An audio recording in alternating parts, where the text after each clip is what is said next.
जो शिक्षा को लेकर के पूरे देश में अराजकता फैली हुई है।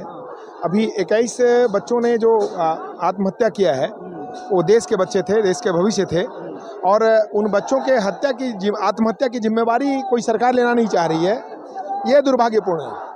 भाई, अगर आपके कार्यकाल में 7 बार पेपर लीक का मामला सामने आया है तो ये आपकी जवाबदेही बनती है उसको ठीक करना। अगर आप ठीक नहीं कर सकते हो तो जिम्मेवारी लो और रिजाइन करो।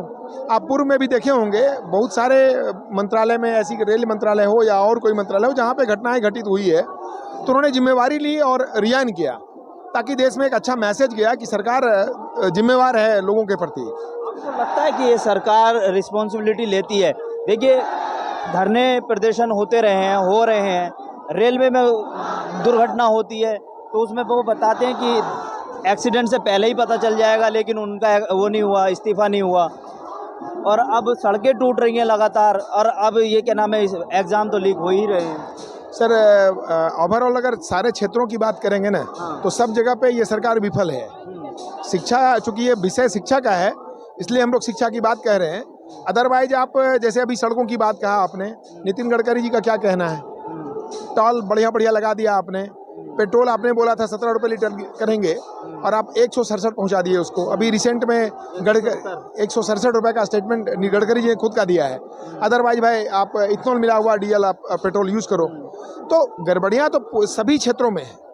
चूँकि ये शिक्षा से जुड़ा हुआ विषय है, आप शिक्षा इसलिए नहीं देना चाहते हैं क्योंकि शिक्षा जब लोगों में आएगा तो सवालों को खड़ा करेगा और आप सवाल का जवाब देना नहीं चाहेंगे। आप किस राज्य में रहते हैं? मैं सर झारखंड से हूँ। झारखंड से। उत्तर प्रदेश में एक नेता ने यूनिवर्सिटी बनाई थी, जौहर यूनिवर्सिटी, उसे तोड़ने का फरमान मिल गया। 38 सर आप कर ही 38 बिल्डिंग तोड़ने का फरमान जारी सर आप कर भी क्या सकते हो सर? जैसे आपका काम ही है बुलडोजर चलाना और बुलडोजर के नाम पर डराना। सर हमको ये बताइए, ठीक है, अगर वो यूनिवर्सिटी गलत तरीके से बनी है तो वो सरकार की संपत्ति है, ऐसा मान लिया जाए उसको, और उस संपत्ति को अधिग्रहण कर ले सरकार और उसका नामकरण चेंज कर दे नए नाम से। लेकिन भाई इतनी बड़ी बिल्डिंग जो करोड़ों अरबों से के लागत से बनी है, उसको अगर आप डिमोलिश कर देंगे, तोड़ देंगे, तो क्या मिल जाएगा? ऐसा भी तो हो सकता है कि वो बारिश से ना ढही हो, बारिश से ना गिरी हो, या बारिश का पानी ना टपका हो, सरकार ने सोचा हो कि मजबूत बन गई, इसको गिरा दो। अब इसका तो भाई सरकार ही जवाब दे पाएगी कि वो क्यों तोड़ना चाह रही है। लेकिन यदि हमारे जैसे व्यक्ति से आप ये बात जानना चाहेंगे तो मैं यही कहूँगा कि इसको तोड़ने की आवश्यकता नहीं है, इसके स्वरूप को चेंज करने की आवश्यकता। स्वरूप इस मामले में कि अगर वो यूनिवर्सिटी ग्रांट कमीशन से रजिस्टर्ड है, नहीं है, ग्रांट से तो रजिस्टर्ड है, तो फिर अगर वो सारी अर्हता को पूरा करता है, सिर्फ ये है नक्शा पास नहीं बताया जा रहा है, तो भैया उसको वो अगर 40 बिल्डिंगें हैं, 40 में से 38 जो है वो अवैध बताई जा रही है। सर अगर वो अवैध है तो फिर उसको सरकार अधिकृत कर ले, सरकार अपने जिम्मे में ले ले, वो सरकारी संपत्ति हो जाएगी और सरकार फिर अपने हिसाब से उसको संचालित कराए। इसमें गलती कहाँ पे है? विपक्ष के नेता हैं अखिलेश यादव, वो कह रहे हैं कि डीएम कार्यालय का भी पता कर लो, वो उसका भी नक्शा पास नहीं है। स्वाभाविक है, जिस समय डीएम कार्यालय बना होगा उस समय नक्शा का कोई कंसेप्ट नहीं होगा। पार्लियामेंट तो अब एक बात आप समझो, अब एक चीज़ों को अगर आप नुक्स निकालोगे तो भाई आज़ादी जब हम लोग को मिली थी उस समय देश की स्थिति क्या थी? उन्होंने तो सीधे तो अब आप एक विषयों की बात करेंगे तो सभी जगहों पे समस्याएं होगी। तो ये तो विषय नहीं है भाई ये ग्राउंड बना करके हम उसको डिमोलिश कर दें, तोड़ दें, हटा दें। भाई उसका विकल्प है कि उसको संचालित करिए प्रॉपर तरीके से, सरकार अपने अंदर जिम्मे में ले करके उसको चलवाए। इसमें कहाँ गलती है? बहुत बहुत शुक्रिया भाई। डर खत्म, किस चीज़ का डर खत्म हो गया? डर खत्म इस सरकार से हो गया जो ये सोचती है कि वो युवाओं को डरा देगी। सोनम वांगचुक जी को उठा के जो अस्पताल में ज़बरदस्ती भेज के वो युवाओं को डरा देगी और हमारे संघर्ष को रोक लेगी। ये डर उनसे ख़त्म हो गया है। खासकर नरेंद्र मोदी जी से मैं ये कहना चाहता हूँ और अमित शाह जी से ये कहना चाहता हूँ कि देश का युवा नहीं डरता है आपसे। क्या नहीं डरता सच में? सर नहीं डरता है। आज जो बात चल रही है यहाँ पे सिस्टम के अगेंस्ट में बात चल रही है कि ये जो एजुकेशन सिस्टम है ये सही से काम नहीं कर रहा है। अगर आप रिसेंट की बात करें तो मैं जिन स्टूडेंट्स को पढ़ाती हूँ वहाँ पे 6, 7, 8 की बुक्स अभी तक नहीं आई है। एनईपी के अकॉर्डिंग, न्यू एजुकेशन पॉलिसी के अकॉर्डिंग इन्होंने बहुत कुछ जो है वो सिलेबस से आउट कर दिया है। मैंने अपने टाइम में जो मैंने जो पीरियोडिक टेबल अपनी 10th क्लास में पढ़ी थी उसकी एजुकेशन आज बच्चों को नहीं दी जा रही है। और कई ऐसी बातें अम्बेडकर के बारे में सही से नहीं पढ़ाया जा रहा है।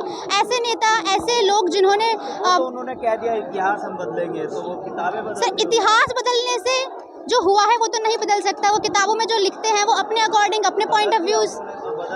तो हम यहाँ पे इसी के अगेंस्ट में खड़े होने आए हैं कि वो जो देशद्रोही लोगों को बोल रहे हैं और जो भ्रष्टाचार चला रहे हैं। की बुकों में इतनी हाँ जी। गड़बड़ी पाई गई है। हाँ जी, पूरा सैंपलाइज कर दिया है उसको, उसमें से सारी चीजें जो उनके अगेंस्ट जा सकती थी वी कुड यूज, वो सब उन्होंने हटा दिया बिकॉज वो चाहते ही नहीं है कि कोई उनसे उनके अगेंस्ट जाके क्वेश्चन करे। हम, आपने शायद मूवी देखी होगी चौक एंड डस्टर, उसमें हम किताब दिखा के उनसे क्वेश्चन तो कर सकते थे कि हमें ये पढ़ाया है, ये कहाँ देख रहा है। अब तो वो उन्होंने क्वेश्चन करने की गुंजाइश ही नहीं छोड़ी। एंटी नेशनल हो ना, तो सवाल करोगे? बिल्कुल हम सवाल कर रहे हैं, हम एंटी नेशनल है, वो हमारे अपने देश के यूथ का ध्यान नहीं रख रहे।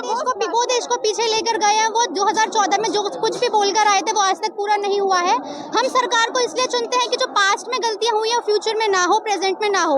हमारा देश जिस लेवल पे आज खड़ा है उससे हम आगे बढ़े, पर उन्होंने देश को और पीछे लेकर चले गए हैं। और जिन कंट्रीज में हमारा नाम हुआ करता, जिन कंट्रीज के आगे हम बहुत ही फक्र के साथ खड़े हुआ करते थे, बहुत प्राउड के साथ खड़े हुआ करते थे, आज के टाइम पे हम उनसे भी डरने लगे। हमारे पास कुछ आंसर नहीं है करने के लिए। जब लोग भारत के बारे में बहुत कुछ पॉइंट आउट करते हैं, यहाँ पे गर्ल्स का जो सेफ्टी है वो उसका रेट कम होता जा रहा है। बहुत छोटा सा देश है, हाँ जी, आंखें दिखाने हाँ जी। जो नेपाल है वहाँ पे जो क्रांति हुई है उन्होंने थोड़ा सा नॉन वायलेंट जो तरीका है उसको चूज़ किया है, बट हम जो है पीसफुली इस मूवमेंट को आगे ले जाने का ट्राई कर रहे हैं। और सरकार जो है वो पीसफुल लोगों को सुनने में थोड़ा टाइम लगाती है, बट हमें बहुत उम्मीद है कि ये मूवमेंट जो है वो सक्सेसफुल होगा और ये सरकार चेंज होगी। गांधीवादी लोग। Yes sir, thank you. जो कॉकरोच हैं इनका साफ कहना हम गांधीवादी हैं। अब गांधीवादी के रास्ते पे ये चल रहे हैं, गांधी के रास्ते पे ये चल रहे हैं। अब ये तय करना आप लोगों को है कि देखते हैं कि इनकी आवाज़ सरकार के कानों में पहुंच पाएगी।